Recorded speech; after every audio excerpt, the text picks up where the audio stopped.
یہ عشر اخیرہ سارے رمضان کا عطر ہے، سارے رمضان کا نچوڑ ہے، اور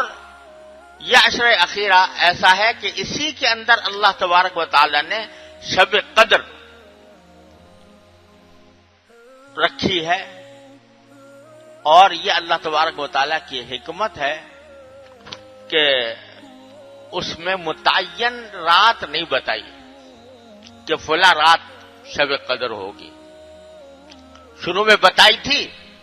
رسول کریم صلی اللہ علیہ وسلم کو بتائی بھی گئی تھی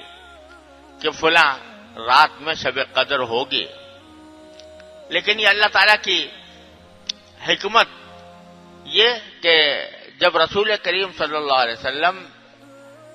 اس بات کو بیان کرنے کے لیے باہر تشریف لائے تو دو آدمی آپس میں جھگڑ رہے تھے۔ اس جھگڑے کے وجہ سے آپ کے ذہن مبارک سے وہ اس کی رات کی تعیین اٹھا لی گئی، اس جھگڑے کی بے برکتی سے۔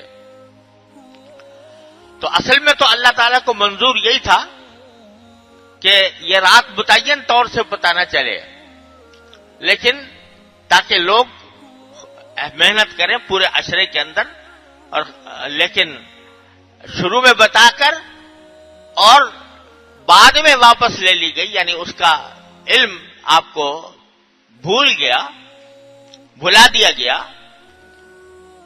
یہ بتانے کے لیے کہ مسلمانوں کے درمیان آپس میں جھگڑا کتنی بری بات ہے۔ مسلمانوں کا آپس میں جھگڑنا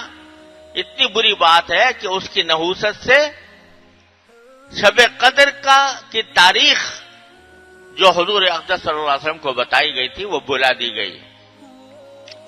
اس لیے ایک سبق اور دے دیا اس میں کہ بھائی خدا کے لیے جھگڑے سے حتی الامکان بچو۔ یہاں تک کہ ایک حدیث میں رسول کریم صلی اللہ علیہ وسلم نے ارشاد فرمایا کہ میں جنت کے بیچوں بیچ گھر دلوانے کا ذمہ دار ہوں اس شخص کو جو حق پر ہونے کے باوجود جھگڑا چھوڑ دے۔ حق پر ہے اور اگر چاہے تو اپنا حق مطالبہ کر سکتا ہے، مقدمہ بازی بھی کر سکتا ہے، لیکن سوچا کہ جھگڑے میں کیوں پڑوں، جتنا وقت محنت جھگڑے میں لگے گی وہ میں اللہ کے ذکر میں گزار دوں، اللہ تعالیٰ کی یاد میں گزار دوں۔ جھگڑا چھوڑنے کی خاطر جھگڑے سے بچنے کی خاطر اپنا حق چھوڑ دے، تو اس کے لیے آپ نے فرمایا، کتنی بڑی اونچی بات فرمائی کہ میں اس کو جنت کے بیچوں بیچ گھر دلوانے کا ذمہ دار ہوں، حضور اقدس صلی اللہ علیہ وسلم فرما رہے ہیں۔ تو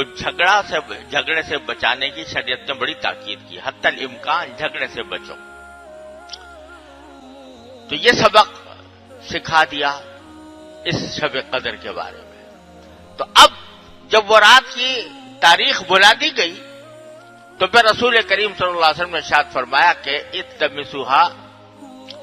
فی العشر الاواخر، کہ آخری عشرے میں تلاش کرو شب قدر کو، اور آخری عشرے کی بھی جو طاق راتیں ہیں 21، 23، 25، 27، 29 ان میں سے کسی میں ہوگی۔